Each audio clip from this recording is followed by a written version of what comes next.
കളിക്കുന്നതിനോളം പ്രധാനമാണ് അതിനുവേണ്ടിയുള്ള ഒത്തുകൂടലും റിഹേഴ്സൽ ക്യാമ്പും എല്ലാം.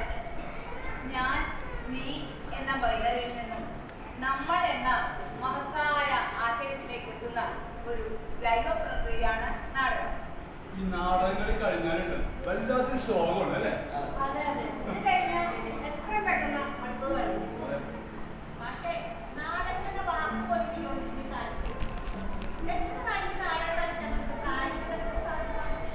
നാടകം കളിക്കാതിരിക്കുന്നത് എനിക്ക് ഓർക്കാനും വയ്യ. ഈ നാടകം കളിക്കാൻ കഴിഞ്ഞില്ലേ അതൊരു പ്രാണി പിടിക്കും. ചിലപ്പോഴൊക്കെ ശ്വാസം കൂടി ചത്തുപോകും. നാടകം കളിച്ചാലും കൊല്ലപ്പെടും. എന്നാൽ പിന്നെ നാടകം കളിച്ചു മരിച്ചൂടെ? സപ്തരാഷ്ട്രീയം പോലെ. അപ്പൊ ടീച്ചർ സ്ക്രിപ്റ്റ് തരാം. സ്ക്രിപ്റ്റ് നമ്മള് ഈ ക്യാമ്പുകളിൽ അതുപോലെ ഇപ്പോഴും ഉണ്ടാവും. വല്ലാതെ ഇന്നത്തെ കാലത്തെ അഭിസംബോധന ചെയ്യുന്ന ഒരു നാടകം. വെറുതെ എന്തെങ്കിലും കളിച്ച് ആളുകളെ ആഹ്ലാദിപ്പിച്ച് കൈയടിപ്പിച്ചിട്ട് നാടകം കഴിഞ്ഞ് ഇറങ്ങിപ്പോകുമ്പോൾ അവര് ഉള്ളിൽ ഒരു ലേവലോടെ ഇറങ്ങിപ്പോകണം. ഉള്ളി തീ കോരിയിട്ട ഒരു അനുഭവം. നാടകം അവരുടെ ഉറക്കം കെട്ടണം. ശരിയാണ്. ഇനിയുള്ള നാടകങ്ങൾ ഒരുപാട് കാലത്തേക്കുള്ള സാമൂഹ്യ മൂലധനമാണ്. അതാണ്. പക്ഷെ എന്താണ് കളിക്കേണ്ടത്? എന്ത് വിഷയമാണ് നമുക്ക് പറയേണ്ടത്? പറയാം. അതിനു മുമ്പ് നിങ്ങൾ ഇവിടെ കേൾക്കില്ല.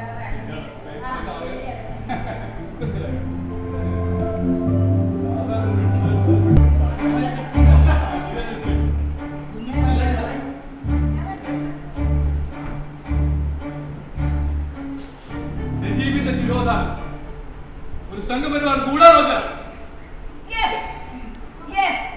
ഇതാണ് നമ്മുടെ നാടകം. അവരെ വിദ്വേഷത്തിന്റെ ഭ്രാന്ത് മൂത്തുപഴുത്ത ഇക്കാലത്ത് നജീബിന്റെ കഥ പറയാം. അപ്പോൾ അത് നമ്മുടെ നാടിന്റെ കഥയായി മാറും. അതെ, ഇത് നമ്മുടെ നാടിന്റെ ചരിത്രമാണോ?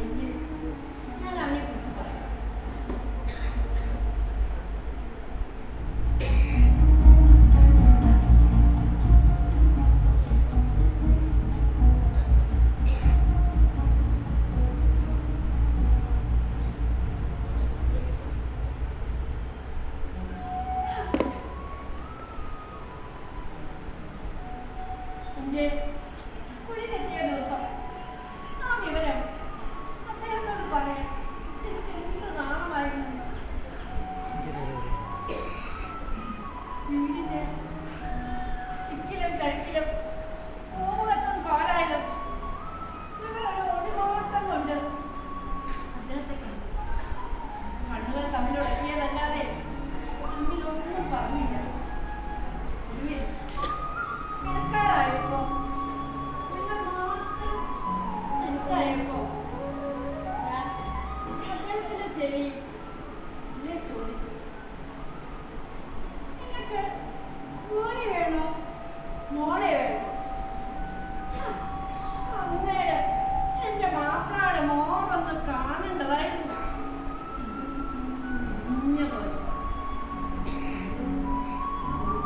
പോലെ ഒന്നും പറയാതെ കണ്ണിൽ അങ്ങനെ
പെട്ടെന്നായിരുന്നു അവന്റെ വളർച്ച. ഓരോ പടവുകളും ഞങ്ങൾക്ക് പെരുന്നാളുകളായിരുന്നു. അവനാദ്യമേ കമിഴ്ന്നു വിടുന്നു, ഉമ്മ എന്ന് വിളിച്ച ദിവസം, ഉപ്പ എന്ന് വിളിച്ച ദിവസം, ആദ്യമേ ചുവട് വെച്ച ദിവസം, ആ അച്ഛനടുത്തിന്റെ ചോട്ടില അവൻ പിച്ച വെച്ച് നടന്നത്. രണ്ടാമത്തെ ചുവടെന്ന് പിഴച്ച് അവൻ വീട് കരഞ്ഞപ്പോ അല്ലാ എന്ന് വിളിച്ച് ഞാനോടെ ഓട്ടം.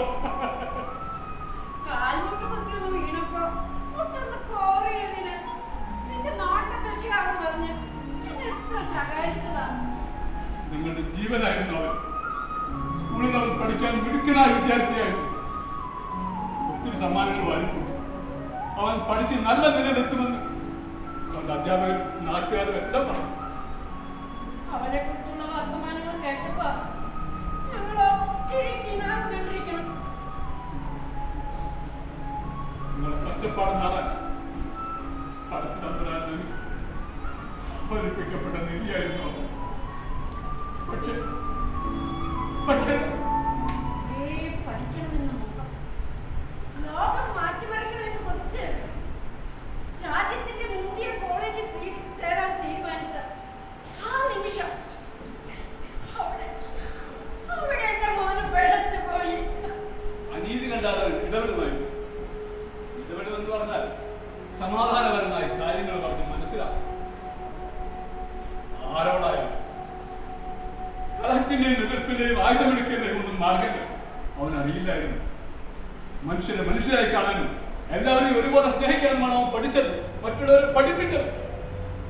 ക്ലാസ് മുറിയിലൊപ്പം ഇരുന്നവർ കൂടുതൽ മനുഷ്യ സ്നേഹത്തിന്റെ കണ്ണുകളായ പങ്കുചേർന്നപ്പോൾ ചിലർക്ക് നഷ്ടപ്പെടാനുള്ളത്. ഭരിക്കുന്നവർക്ക് മനുഷ്യരെ പേടിയാണല്ലോ. അവരെന്റെ മകനെ തല്ലിച്ചതച്ചു. ഉൾക്കൊടി കൊണ്ടുപോലും ഭൂമിച്ചിട്ടില്ലാത്ത ഞങ്ങൾ പൊന്നുമോനെ അവർ അക്കാദാമികൾ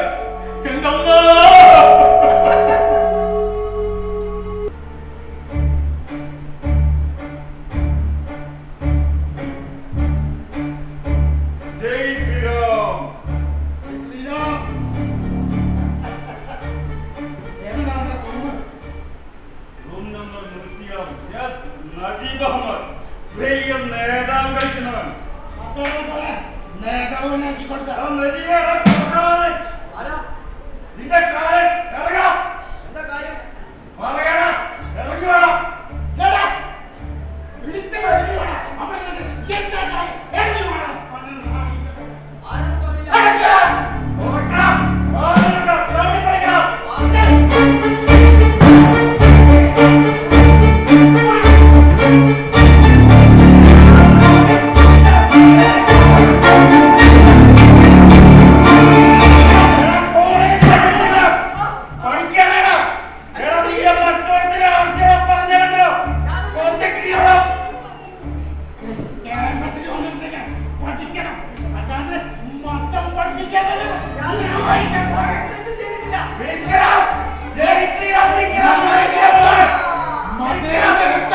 ജനാധിപത്യം ഈ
കണ്ടില്ല. എന്റെ മോനെ ആരും കണ്ടില്ല. എന്റെ മോനെ ആരും കണ്ടില്ല. പിന്നെ അവനപ്പോൾ എവിടെ പോയി? അവൻ മാഞ്ഞു പോയോ? അവനെവിടെ പോയി?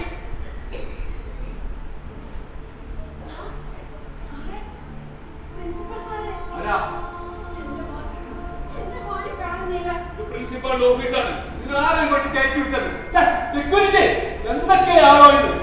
സാറേ, ഇന്നലെ കോളേജിൽ എന്തോ സംഭവിച്ചെന്നറിഞ്ഞു. എന്റെ മോൻ നജീബ് അഹമ്മദ്. എന്താ പേര് പറഞ്ഞത്? നജീബ് അഹമ്മദ്. ഓ, നജീബ് അഹമ്മദ്. ക്ലാസ്സിൽ കയറാതെ ഉഴപ്പി നടക്കുന്നവൻ കണ്ടോ? കഴിഞ്ഞ ഒരാഴ്ച എന്നോട് അർജന്റാണ്. ഇവിടെ ഹാജരില്ലാത്ത ഒരാളെ കുറിച്ചാണോ നിങ്ങൾ അന്വേഷിക്കുന്നത്? കറങ്ങിപ്പോകും. ഇല്ല സാർ. പറഞ്ഞോ? ഇല്ല സാർ. അവൻ അത്രക്കാരനല്ല സാർ. വേണ്ട സാർ. ഇവരെ പിടിച്ച് പുറത്താക്കോ? നിങ്ങൾക്ക് പരാതി ഉണ്ടെങ്കിൽ പോലീസിൽ പോയി കംപ്ലൈന്റ് ചെയ്യും. ശരി. എനിക്കറിയാം. എനിക്കറിയാം എന്താ വേണ്ടത്. ഞാൻ കേസ് കൊടുക്കും. ഞാൻ കേസ് കൊടുക്കും. സാർ, അതെ, അവരോട് വന്നിരുന്നു. ഒരു കുഴപ്പമില്ല, ഞാൻ തുറക്കി വിട്ടിട്ടുണ്ട്. ഒരു പ്രശ്നമില്ല sir. Thank you sir. Thank you. ബഹുമാനപ്പെട്ട പോലീസ് സാറിന് എന്റെ മകൻ നജീബ് അഹമ്മദിനെ ഇന്നലെ മുതൽ കാണുന്നില്ല. JNU കോളേജ് പഠിച്ചുകൊണ്ടിരിക്കുന്നതിനെ എത്രയും വേഗം കണ്ടെത്തി തന്നെ.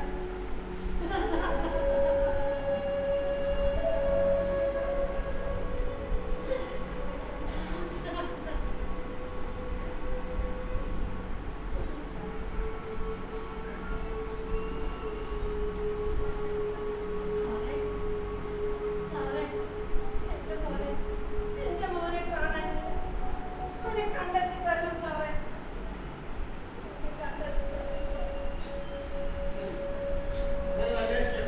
എന്തെങ്കിലും പോയിക്കോളൂ. എന്റെ മോൻ നജീബ് അഹമ്മദിനെ കണ്ടെത്തി തരണം സാറേ. നജീബ് അഹമ്മദ്. നജീബ് അഹമ്മദ്. Yes, sir. നജീബ് അഹമ്മദ്. സാററിയോ അവനെ? സാററിയോ? അവന്റെ പേരിലൊക്കെ അറിയില്ല.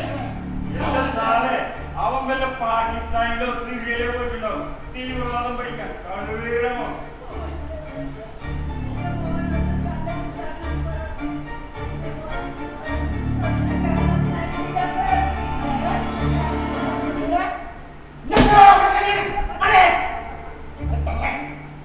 നിന്റെ മോഹൻല പാകിസ്ഥാനോ സിറിയയിലോ നിനക്ക് പാഠം പഠിക്കാനായിട്ട് കൊണ്ടോ അവിടെ പോയി അന്വേഷിക്കണം. അല്ലാതെ പോലീസുകാരല്ല അടിച്ച് പിടിച്ച്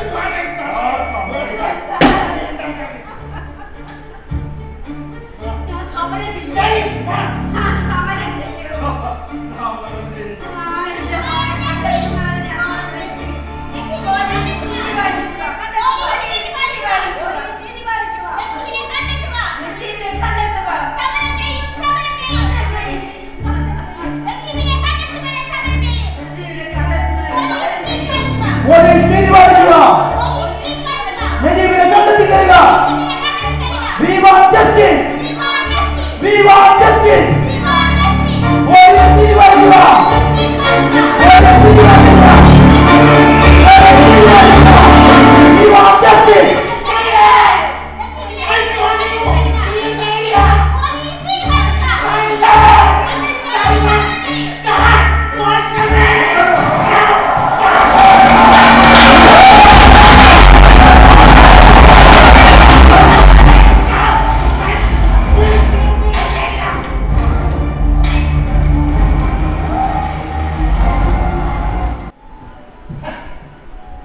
നജീബ് അഹമ്മദ്. ജനനം ഉത്തർപ്രദേശിലെ ബദായിയിൽ. പ്രത്യക്ഷമായത് 2016 ഒക്ടോബർ 15. പ്രായം 27. ജവഹർലാൽ നെഹ്റു യൂണിവേഴ്സിറ്റി കാണാതായിട്ട് 5 വർഷവും 10 മാസവും.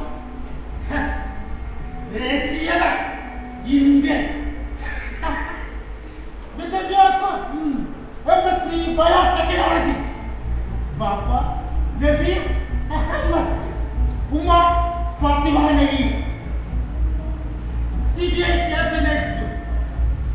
പുരോഗതിയില്ല. So the fight is closed. അവർ പറയുന്നു നജീബിനെ പരസ്യം ചെയ്തത് മാത്രം 24.55 ലക്ഷം രൂപ ചെലവായിരുന്നു. ഇത് രൂപ പോലും ചിലതൊക്കെ പറ്റില്ലെന്ന്. സാക്ഷികളെ 9 പേർ കൂറുമാറി 2016 ഒക്ടോബർ 14 രാത്രി ഹോസ്റ്റലിൽ ഒന്നും സംഭവിച്ചതായി ആർക്കും അറിയില്ല. ആക്രമിച്ച 9 സംഘിക്കുട്ടികളെ ചൂണ്ടിക്കാണിച്ചിട്ടും അവരെ ആരും ചോദ്യം ചെയ്തില്ല. പകരം അവർ പറയുന്നു നജീബ് അഹമ്മദ് എന്നൊരാൾ ഇവിടെയില്ല. Missing, totally missing. മിസ്സിംഗ് എന്നാൽ ടോട്ടലി മിസ്സിംഗ്.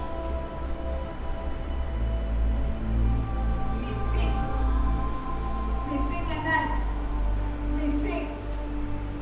എവിടെയെങ്കിലും ജീവിച്ചിരിപ്പുണ്ടാകും. അത്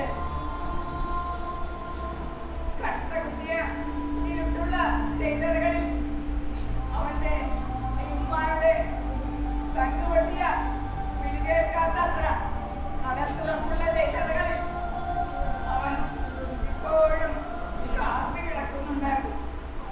ഇപ്പോഴും കാത്തു കിടക്കുന്നുണ്ടാകും. വർത്താനം പറഞ്ഞ് നേരം പോയത് അറിഞ്ഞില്ല. എന്റെ മോനെ നജീബേ ഇപ്പൊ വരും. അല്ലേ കൃഷ്ണനുണ്ടാകും. എന്റെ മോന് ഇനി അളവ് കുത്തി ചേർത്തതും പപ്പടം ചുട്ടതും എന്തിട്ടാണെന്നോ അതിന് വയറ് നിറയെ കൊടുക്കണം. എന്റെ മോന് വയറ് നിറയെ കൊടുക്കണം. കഞ്ഞി മുളക് കുത്തി ചേർത്തതും പപ്പടം ചുട്ടതും എന്തിട്ടാണെന്നോ നിറയെ കഴിക്കണം.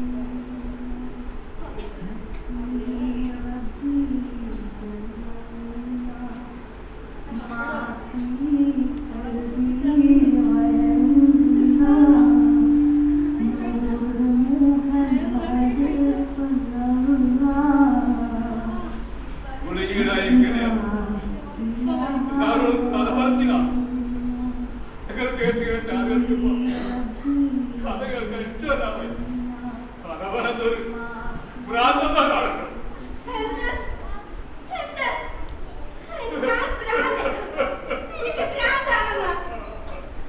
എനിക്ക് ഭ്രാന്താണല്ലേ? നിങ്ങൾ അവർക്കൊപ്പാണല്ലേ? നിങ്ങൾ അവർക്കൊപ്പാണല്ലേ?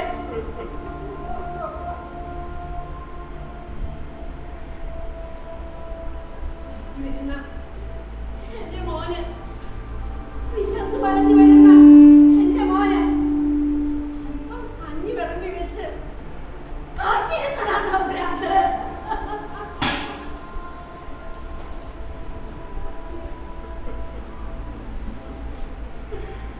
ഉയരിട്ടത്ത് അല്പം വെട്ടത്തിനായി വിളക്ക് കത്തിച്ചു വെച്ച് എന്റെ മോന് കാത്തിരുന്നതാണോ ഭ്രാന്ത്?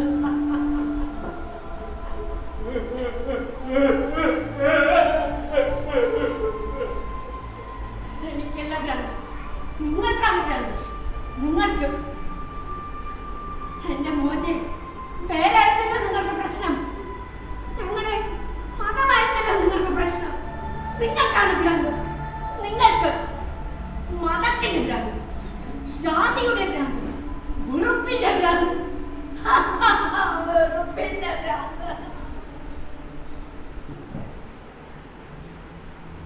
നജീബിന്റെ ഉമ്മ ഒരുപാട് പേർ പോയിട്ടും തിരിച്ചു വരാൻ വഴി കണ്ടുപിടിക്കാത്ത ഒരിടത്തേക്ക് തന്നെയാണ് അവർ നജീബിനെയും കൂട്ടിക്കൊണ്ടുപോയത്. നജീബിന്റെ ഉമ്മ അത് സമരനയല്ലായിരുന്നു. എന്റെ പ്രിയപ്പെട്ട മകൻ ഈ ഭൂമുഖത്തിൽ ഇല്ല എന്ന തിരിച്ചറിവിന്റെ നെഞ്ഞുപൊട്ടിയ നിലവിളിയായിരുന്നു. നെഞ്ഞുപൊട്ടിയ നിലവിളിയായിരുന്നു. രാജ്യം സ്വന്തം ജനങ്ങളെ യുദ്ധം ചെയ്ത് തോൽപ്പിക്കുന്നത് നിങ്ങൾ കണ്ടിട്ടുണ്ടോ? നിങ്ങൾ കണ്ടിട്ടുണ്ടോ? ബ്രിട്ടീഷ് സ്വന്തം കുഞ്ഞുങ്ങളെ തിന്നുന്ന വിചിത്രമായ പ്രകൃതിയുടെ ഭീകരതയാണത്. നമുക്കിടയിൽ നിന്ന് നിമിഷങ്ങൾക്കിടെ കാണാതായി ഒളിപ്പിക്കുന്ന, ശബ്ദം പുറത്തു വരാത്ത, തടവറകളെ കുറിച്ച് പറയാത്ത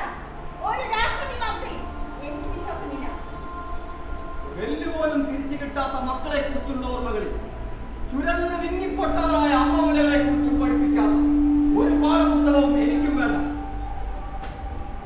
ചോദ്യങ്ങളെ ഇറക്കിക്കെടുത്ത നാവിൽ കറുപ്പ് തൊടുന്ന ഒരു ക്ലാസ് മുറിയിലും ഞാൻ ഇനി പഠിപ്പിക്കില്ല. രാജാവിന്റെ നഗ്നത ഒളിച്ചു വെക്കാത്തതിന്റെ പേരിൽ ഒറ്റുകൊടുക്കപ്പെട്ടവന്റെ ക്ലോസിൽ കുഴിച്ചെടുക്കാത്ത ഒരു ഗവേഷണത്തിലും എനിക്ക് വിശ്വാസമില്ല.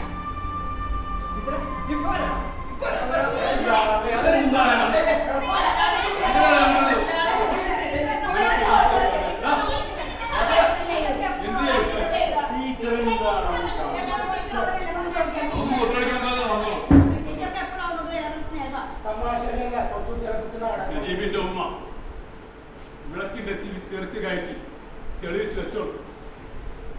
കഞ്ഞി വെള്ളത്തിൽ അല്പങ്ങളും വറ്റികൾ ബാക്കിയുണ്ടെങ്കിൽ ഊറ്റി വെച്ചോളൂ. പറ്റുണ്ടെങ്കിൽ രണ്ടെണ്ണം ചുട്ടെടുക്കും. കണ്ണീരിൽ ചേർത്ത് ചാലിച്ച് കുട്ടിപ്പിടിച്ച് വെച്ചേക്കും. നജീബ് വരും, നജീബ് വരും. എത്ര വൈകിയാലും നമ്മുടെ നജീബ് തിരിച്ചു വരിക തന്നെ ചെയ്യും. ചവിട്ടി ഓടിക്കപ്പെട്ട കൂടപ്പുറപ്പുകളുടെ അസ്ഥികൂടങ്ങളുമായി എല്ലാ തടവറകളും പൊട്ടിച്ച് നമ്മുടെ നജീബ് വരിക തന്നെ ചെയ്യും. അവനവിടെ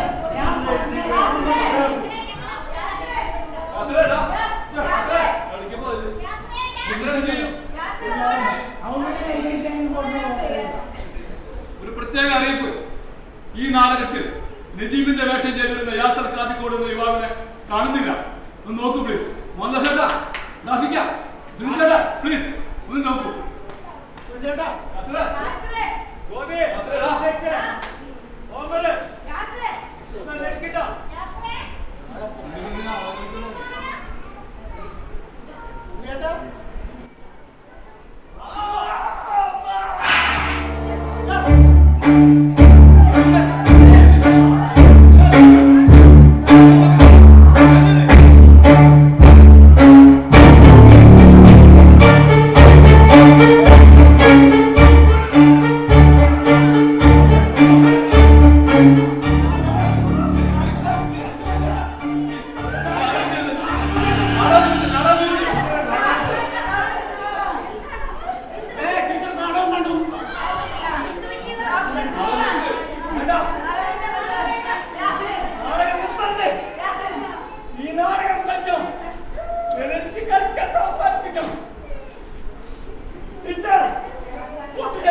തെളിയിച്ചു വെച്ചോളൂ.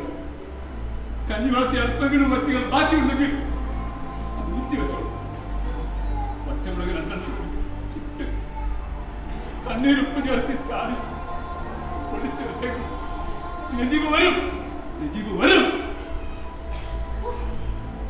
എത്ര വൈകിയാലും നമ്മുടെ നജീബ് തിരിച്ചു വരിക തന്നെ ചെയ്യും. ചവിട്ടി ഓടിക്കപ്പെട്ട കൂടപ്പുറപ്പുകളുടെ അസ്ഥികൂടങ്ങളുമായി എല്ലാ തടവറകളും പൊട്ടിച്ച് നമ്മുടെ നജീബ് വരിക തന്നെ ചെയ്യും. ഇനി എത്ര നാൾ നിങ്ങൾക്ക് ഞങ്ങളെ തല്ലി ഒതുക്കാനാവും? ഇനി എത്ര പേരെ നിങ്ങൾക്ക് ഇതുപോലെ കൊന്നു തീർക്കാനാവും? ഈ ചോര പെട്ടെന്നൊന്നും പറ്റില്ല. അതിവിടെ തളം കെട്ടിക്കിടക്കും.